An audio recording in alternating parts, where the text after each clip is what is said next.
Hello everyone. We are going to look at the website again, and this time we're going to look at the experience of the website from the point of view of a freelancer. So when a freelancer comes to this website, well, first of all, of course, you can look at all the various other activities that the company is doing in his region of Langkasuka. And when he goes over to the jobs section of the website, he can register over here as a freelancer. I've done a registration of freelancer before, so I'm just going to use that demo fee. So once he's logged in into the system, can be brought over to his own dashboard. This is a freelancer's dashboard where he can edit his profile again. So you can do over here when you edit a profile. The first part is where you provide the basic information about yourself, including the types of skills that you have. So this is something that we've got to do as well. We've got to define the types of skills that we want to represent on our website. At the moment, we have just a few bit of skills here, but we need to sit down and we need to add more to this. For example, let's say he has some skills in doing business analysis, business plans, and a bit of legal research. So we can change this limit, but every freelancer is allowed to list 30 skills that he's good at for the evaluation of the employers and for the system to match appropriate jobs for him. And he's required to put in his address, postcode, something about him or herself over here. And the next page, he or she can put out a photo over here.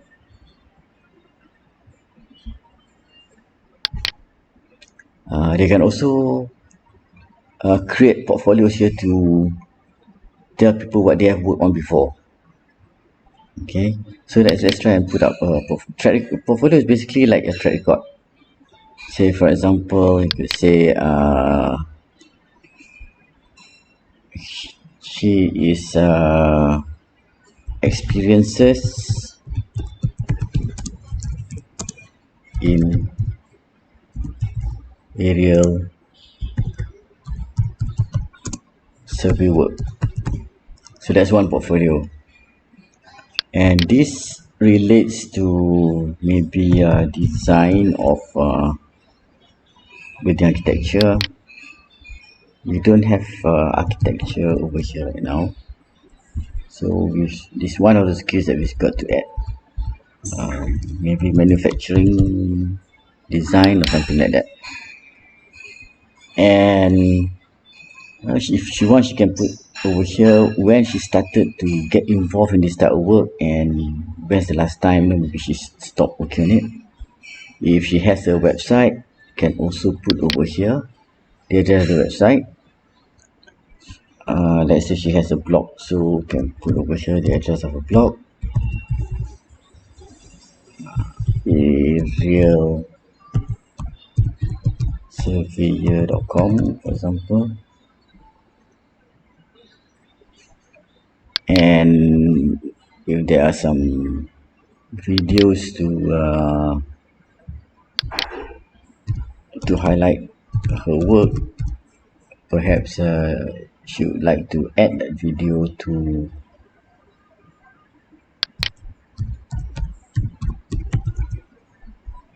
a profile, to that particular portfolio.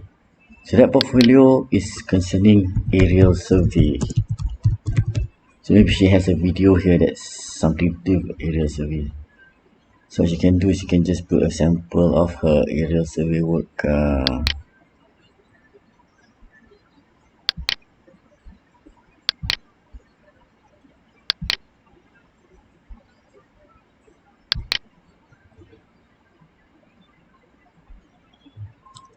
publish her portfolio, put down the address of the video here, put up some words over here about the work, my experiences in area survey includes plantations, replanting exercises,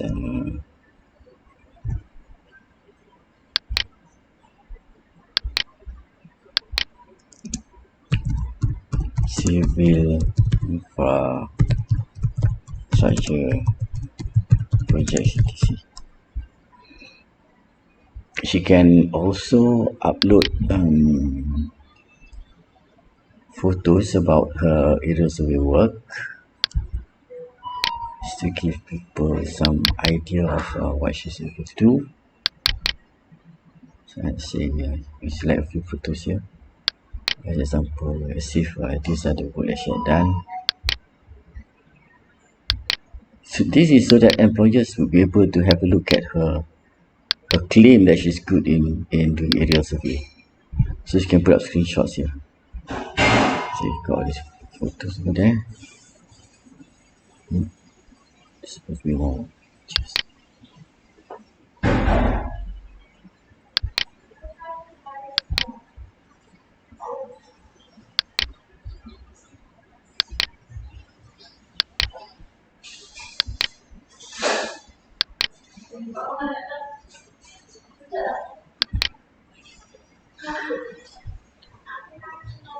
Okay, and perhaps she's got some papers to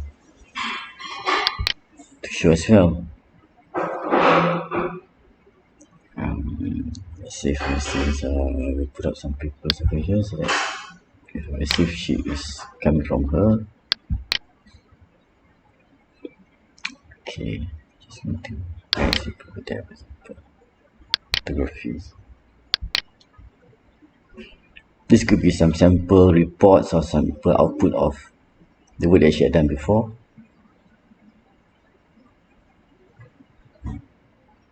While waiting for that, let's attach another one.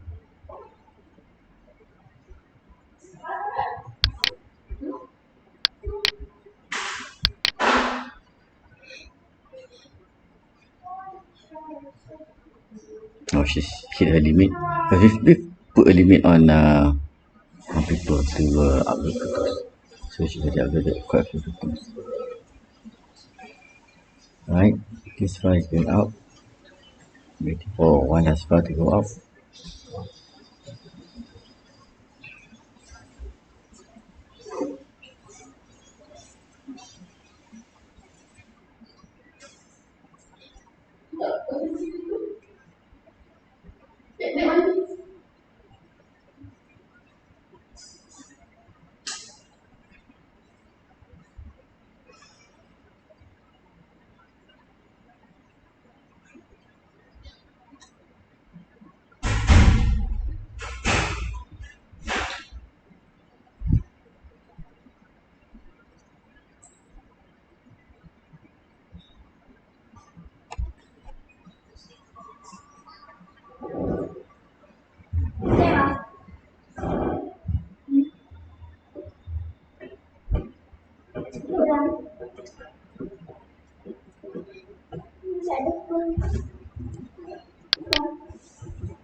So we can see now that this particular freelancer has already one portfolio called as experiences in area survey work.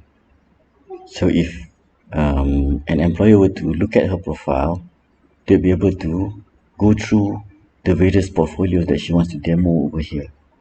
This is a bit different from a lot of other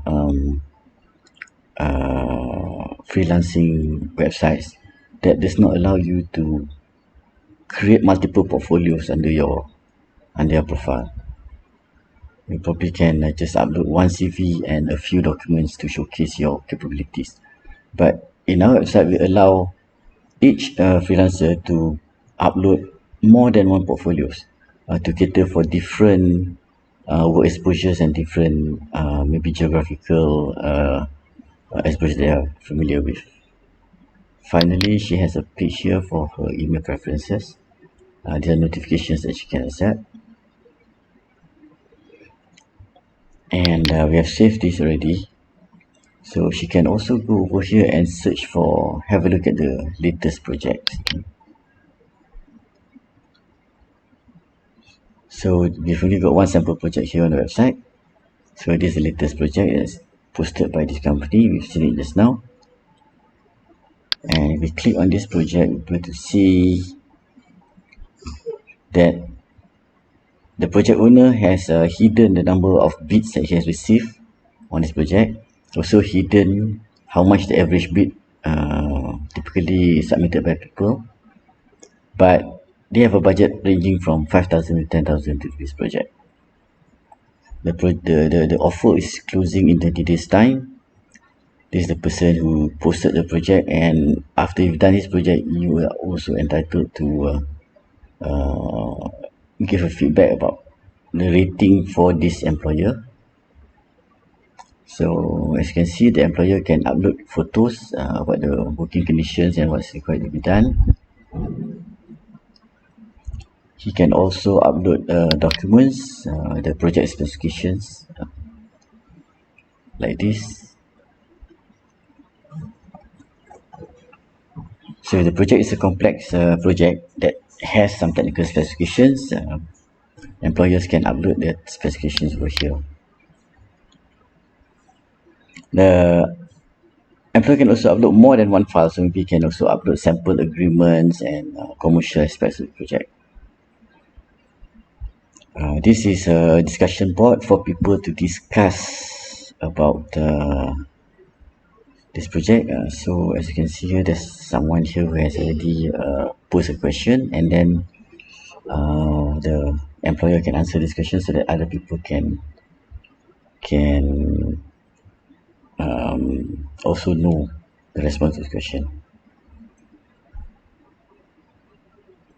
And after a freelancer has submitted a bid for the project, it will appear here a list of bids that she has submitted. So she has already submitted a bid for this project, and the status of that bid is still open. That means the project has not been decided yet, and she had submitted a bid for 7,000.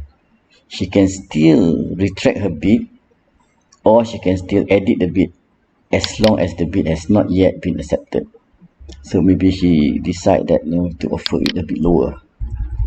So she changes the bid from 7,000 to 6,500, and thinking that the job can be done faster, maybe not 14 days but 12 days. So as you can see, the freelancer has 30 bids under his package. This is the free package. Okay, so if you have more than one bids, you'll be able to see a list of the bids here. You can see the status of those bids, whether it's accepted or it's unsuccessful, whether the bid is still open, waiting for more people to submit theirs. On top of bids, a freelancer can also offer services. The services is not like bids. Bid is where you have a project and then you come in as a freelancer to respond to that project. You are bidding for that project. Services is different. Services is where you don't have a project. What you have is you have a skill set that you want to offer to people. So you put down here what you are able to do. You can list down as many services as you wish, and then you can put up a price here. Let's say for this type of work, it will cost people 3,000 ringgit in 7 days. Let's have a look at the service. So for example, this is the service that she provides. There are some photos about the service. This is one photo. And of course she can and she says, okay, for this work she offered to do 3,000 this work for 3,000 ringgit, and he can deliver the result in 7 days. So if an employer were to see this, the employer does not have to create a project. The employer can just order for his service right now and pay. and she can also offer add-on. This is the basic service. The basic service is 3,000 ringgit for that sort of work. There's an add-on here. If the employer wants the project to be delivered in just 3 days, to pay her an additional 1,000. Or if the employer wishes to have data that is ready for GIS, pay her another 500. So the employer can do say, okay, I want it within 3 days and I want to add GIS data. So the total cost now becomes 4,500, which is 3,000. Is 4,500 plus this.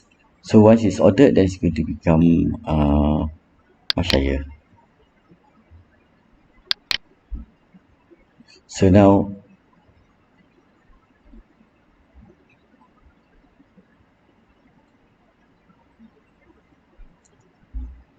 yeah, this is 3,000, and you can see the number here increasing. You add here and you add here and you get 4,500. Of course, you cannot order it from herself, so the order is not successful, because now we are using, you're not allowed to order this service because the service is being provided by herself. We're just using it as an example. And these are the aspects of account management that the freelance can maintain. They can buy more subscriptions. This is history of their subscriptions. They can deposit funds into the system, because she'll need to pay for responding to for submission of bids and things like that. So she need to have some money in the system. She can deposit the money over here, and she can also withdraw funds. For example, if she's being paid for work done, the money will first go to her wallet, and then the she can withdraw cash out of that wallet. That cash will be transferred to her bank. Escrow payment is for her to look at the payment that is due to her but awaiting for her job to be finished, and awaiting for the customer to say, okay, I can release the money to her.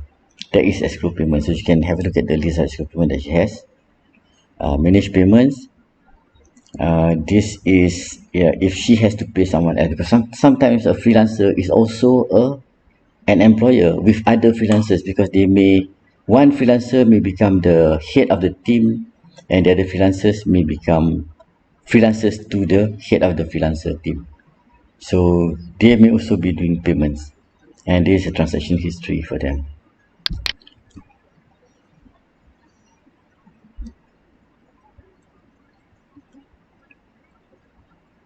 Okay, this is the profile.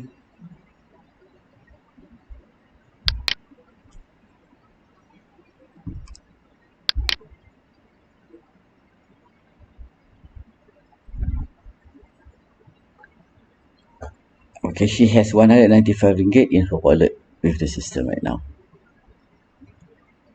So let's go back to the dashboard. We've seen the projects, we've seen her bids, we've also seen her services, and the accounting things that she can do. Let's log out from the system and come in as an employer.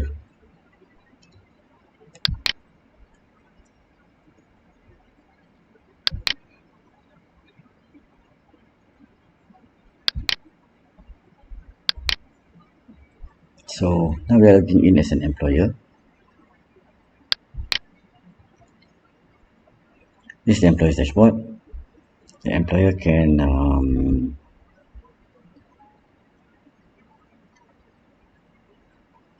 employer has posted projects before, so the employer can. This employer has not posted any project. Okay, let's just say the employer wants to search for projects. So this is the search for projects page. So this employer saw another project being posted by another employer. So he clicks on this project, and I can find out more about the project. But he won't be able to see who bid for the project, because this project is a sealed project. So you cannot see who bid for the project and what's the average price people offer to do the project. Okay, if we go in as a different employer, the one who posted this project in the first place.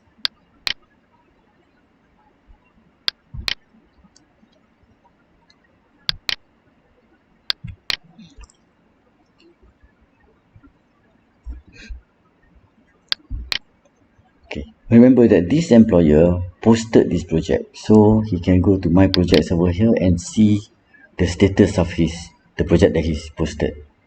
So you can go back there and you can edit the project, or you can delete the project,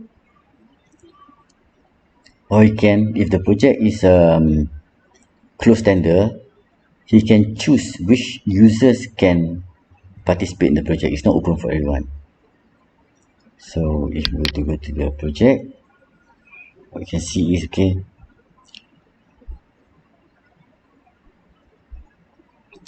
there's one bid received for this project.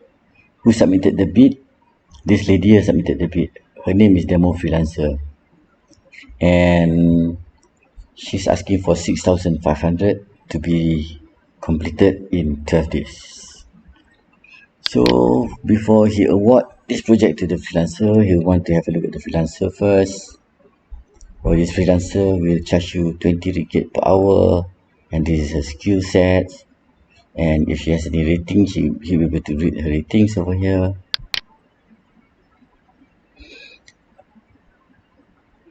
And of course, he is bidding for the project, so they have to invite him. But if he looks for another freelancer, he can invite the freelancer to participate in the project. Send a message to her. This is about her, accomplished procurement specialist, and blah blah. This is a portfolio of her work, the one that we just uploaded just now.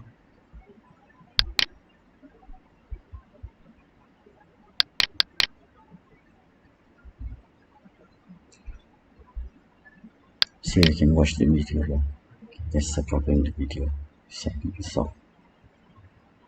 A bit more about her.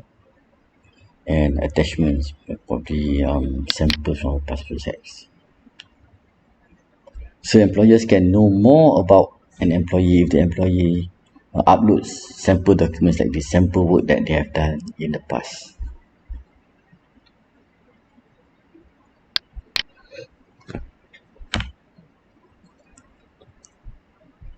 Well, that's the user experience, both from the point of view of freelancers as well as from the point of view of employers looking for freelancers. Thank you very much for listening. Bye.